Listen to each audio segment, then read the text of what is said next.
हां, त्यांची भाषणं आपण ऐकायची आहेत, त्यांनी केलेलं विश्लेषण वाचायचं आहे.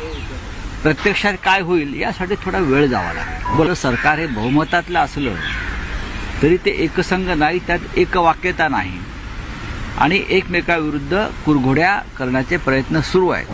ती भारतीय जनता पक्षानं पूर्णपणे संपवली असल्यामुळे एकनाथ शिंदे आणि त्यांच्या गटाचा एक सरपटणारा प्राणी झालेला आहे भाजपसमोर, हे स्पष्ट दिसतंय. आणि मी तेच म्हटलेलं आहे, लोकांना काय मिळतंय काय मिळणार यासाठी थोडा वेळ द्यावा लागेल. आता फक्त जे अर्थतज्ञ आहेत हां, त्यांची भाषणं आपण ऐकायची आहेत, त्यांनी केलेलं विश्लेषण वाचायचं आहे. प्रत्यक्षात काय होईल यासाठी थोडा वेळ जावा लागेल. बोला, मात्र बिहारचा हा संकल्प आहे. महाराष्ट्रासारख्या राज्याला काय मिळालं बिहारच्या तुलनेत?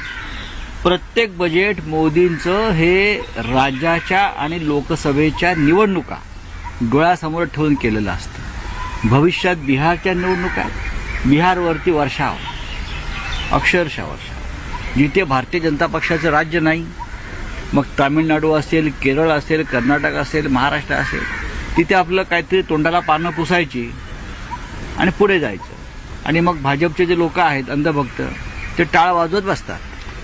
तर महत्वाचं म्हणजे काल ज्यावेळी काल मुख्यमंत्री देवेंद्र फडणवीस आणि अजित पवार जे अर्थमंत्री आहेत, या दोघांनी ज्यावेळी या बजेट संदर्भात आपापली ऑफिशियल प्रतिक्रिया दिली, तर दोघांचे आकडे वेगवेगळे दिसले. म्हणजे मुंबई मेट्रोला त्यांना बजेट कळलेलंच नाही. या महाराष्ट्रातल्या 2 उपमुख्यमंत्री आणि मुख्यमंत्री यांना खरोखर बजेट कळलेलं नाही. बजेट कळण्यासाठी किमान 72 तास जावे लागतात. हा आमचा अनुभव आहे. देशाचं बजेट नुसते आकडे आणि घोषणांवर जाऊन पार्लमेंटच्या चालत नाही. बजेट ज्याला कळतं ते कळून घेण्यासाठी किमान 72 तास जावे लागतात. आम्हाला बजेट कळून घेण्यासाठी नाणे पालखीवाल्यांचे भाषण ऐकायला जावं लागत होतं. नक्की बजेटमध्ये काय आहे हे समजून घेण्यासाठी आमच्यासारखे लोक तेव्हा नानी पालखीवाला जे होते अर्थतज्ञ, ते त्यांचं एक व्याख्यान ठेवायचे वानखेडे स्टेडियमवर किंवा मोठ्या मैदानात, आणि तिथे आमच्यासारखे अज्ञानी लोक जाऊन ते भाषण ऐकायचे. तेव्हा आम्हाला ते बजेट कळायचं. हां, हे काय चिंतामणराव देशमुख आहेत का सगळे? त्या रघुरामन राजन आहेत, त्यांना 2 तासात बजेट संपूर्ण कळलं.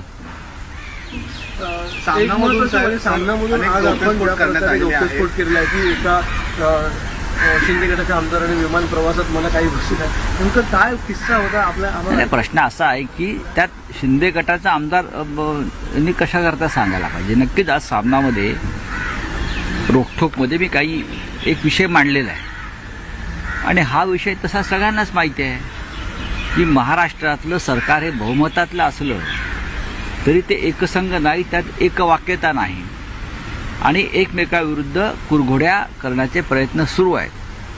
पण एकनाथ शिंदे यांची कुरघोडी करण्याची ताकद, बरं का, ज्याला तुम्ही बार्गेनिंग पॉवर म्हणतो, ती भारतीय जनता पक्षानं पूर्णपणे संपवली असल्यामुळे एकनाथ शिंदे आणि त्यांच्या गटाचा एक सरपटणारा प्राणी झालेला आहे भाजपसमोर, हे स्पष्ट दिसतंय. आणि मी तेच म्हटलेलं आहे. एकनाथ शिंदे यांचं म्हणणं आहे, खाजगीत ते सांगतात की विधानसभा निवडणुकीनंतर सुद्धा मीच मुख्यमंत्री राहीन, अशा प्रकारचं मला वचन दिल्यामुळे मी फुटलो. मला विधानसभा 2024 नंतर सुद्धा आपणच मुख्यमंत्री राहणार आहात हे सांगितल्यामुळेच मी पक्षातून बाहेर पडण्याचा निर्णय घेतला. हे त्यांचं स्वतःचं म्हणणं आहे की नाही त्यांना जाऊन विचारा, मी खोटं बोलत नाही. आणि काल निवडणुका झाल्यावर एकनाथ शिंदे यांना खड्यासारखं बाजूला केलं. ठीक आहे, काही मंत्रिपदं दिली, काही महत्त्वाची खाती दिली, उपमुख्यमंत्रीपद दिलं, पण एकनाथ शिंदेचा जर आपण चेहरा पाहिला असेल, ज्याला तुम्ही बॉडी लँग्वेज म्हणता, त्यांचा वावर म्हणतो, तो पाहिल्यावर तुम्हाला कळेल की ते अजूनही शून्यात आहेत किंवा गुंगीत आहेत. त्या धक्क्यातून ते सावरलेले नाही. एकतर मला 50-55 जागा कशा मिळाला हा त्यांना पहिला धक्का, आणि दुसरं म्हणजे बीजेपीनं दिलेला शब्द पाळला नाही अमित शहाने, दुसरा धक्का. त्या धक्क्यातून ते पूर्ण कोलमडलेले आहेत आणि सरकारमध्ये त्यांची पूर्ण कोंडी झाली आहे. त्यांचे लोक उद्या समोरून काही सांगतील थोड्या वेळाने, पण सरकारमध्ये फक्त मंत्रिपद असणं 4-10 लोकांना म्हणजे मान आणि प्रतिष्ठा असतो असं नाही. जो फोकस, जो झोत त्यांच्यावर होता मुख्यमंत्री म्हणून, तो गेला. आता लोक त्यांच्याकडे जात नाहीत, लोक जातात ते फक्त पैसे मागायलाच जातात. हां, पण त्यांच्याकडे पैसे आहेत. यापुढलं त्यांचं राजकारण पैसा आणि सत्ता जे आहे त्याच्यावरच चालेल. आणि त्यांच्याच आमदारामध्ये चलबिचल आहे की नाही तुम्ही प्रत्येकाला जाऊन विचारा. मी कशाला सांगायला पाहिजे. त्यातल्या एका मोठ्या गटावर देवेंद्र फडणवीस यांचे नियंत्रण आहे पूर्णपणे. शिंदे गटातल्या किमान 20 ते 25 आमदारांच्या गटावर देवेंद्र फडणवीस यांचं पूर्ण नियंत्रण आहे. कारण हे 20-25 लोक जे आहेत हे देवेंद्र फडणवीस किंवा अमित शहा यांच्या सांगण्यावरून सुरतला गेले, एकनाथ शिंदेसाठी नाहीत. आणि आजही त्यांच्यावर कंट्रोल हे फडणवीसांचाच आहे.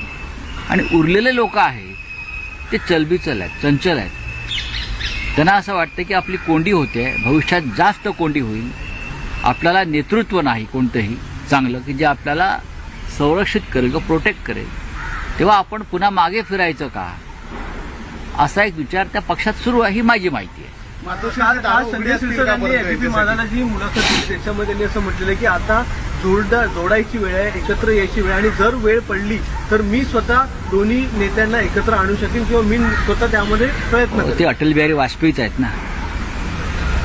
महान माणूस आहे तो, हे महान माणूस आहे, त्याच्यामुळे हे करू शकतात. आणि त्यांच्या ज्या भावना आहेत त्या भावनांविषयी आम्ही कृतज्ञता व्यक्त करतो. मोठा माणूस आहे तो, ते काही करू शकतात.